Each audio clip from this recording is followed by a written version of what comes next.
Well, it's a complicated legacy, to put it mildly. I can't think of anyone, historical or someone that we may have known, where the first chapter and the second chapter of their lives are such a stark contrast. As Kate's piece said, revered and then reviled. Uh, yes, I knew him well. All of us at NBC Sports and throughout NBC who interacted with him liked him very much. What I'm about to say doesn't mitigate the crime that he quite obviously committed, but at the time, he was the sort of guy who would remember the name of the kid who brought you the newspapers and coffee when you first got to the set in the morning on Sunday to cover football. He was accommodating to every fan who came up to him. He enjoyed his celebrity. He was very good company. He was a hail fellow, well met. And then all of that, in our perception and in public perception, changed one night in June of 1994.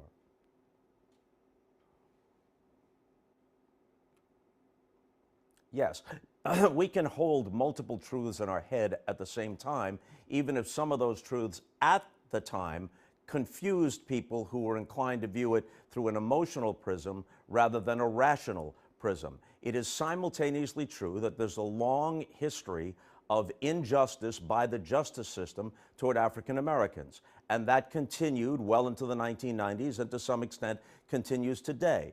And the Simpson situation was not long after the Rodney King situation, with the beating caught on camera, and then those officers were acquitted. And there was a lot of tension, to put it mildly, between the African American community and the LAPD. All those things are true. It's also true that Mark Fuhrman was a racist and lied about it, and then it was revealed that he used the N-word. It was also true, as a very skillful defense team was able to present, that some of the chain of custody on the evidence was mishandled. There were mistakes there.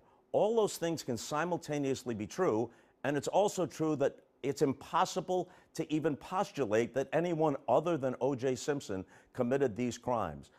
The evidence, both circumstantial and hard evidence, is overwhelming, and there is no other explanation.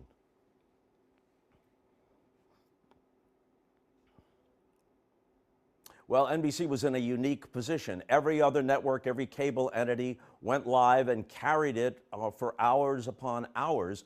But we had not just a basketball game, an NBA Finals game involving the #1 market in the country, not incidentally, the New York Knicks against the Houston Rockets. The series was tied 2-2. Game 5 was a close game. And so Dick Ebersol of NBC Sports and the people at NBC News had to make a decision.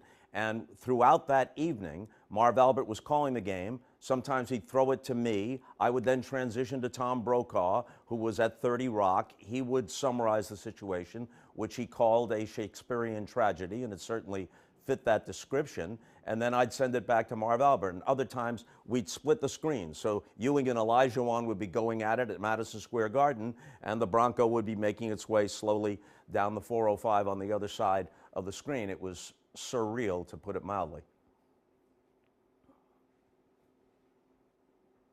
Yeah.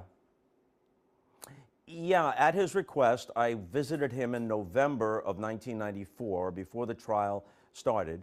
As it happened, Robert Kardashian picked me up at the hotel, drove me to the LA County Jail. Al Cowlings, who was his Buffalo Bills teammate and was driving the Bronco that day, he was also there. So it's the three of us, and it's kind of an awkward conversation that you're having. Some of it's small talk and whatnot. And a good part of OJ's personality, the kind of jocular part, remained. He was kind of, trying to pick up where our relationship had left off, the kind of jabs that you'd offer each other in kind of a sports surrounding. And then almost out of nowhere, Al Cowlings says, "We tried to call you from the back of the Bronco." And I later learned that, in fact, they called the control room at the studio, but since I was at Madison Square Garden, in fact, no one was there. The whole crew wasn't there, but a tech answered the phone eventually, and OJ said, "I need to speak to Bob Costas," and the tech didn't believe him.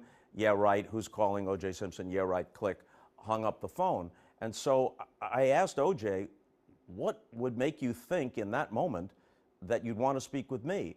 And he said I was being defamed by the media, not so much about the allegations, which were then fresh, about the allegations of the crime, but that his overall character and the life he had led was being defamed. And somehow he thought that someone who was his friend as well as his colleague could perhaps, in effect, act as a character witness. And what I didn't bother to tell him, since it was a moot point, was that if he had gotten through to me and if he had agreed to go on the air, then I would have had to ask him some very pointed questions.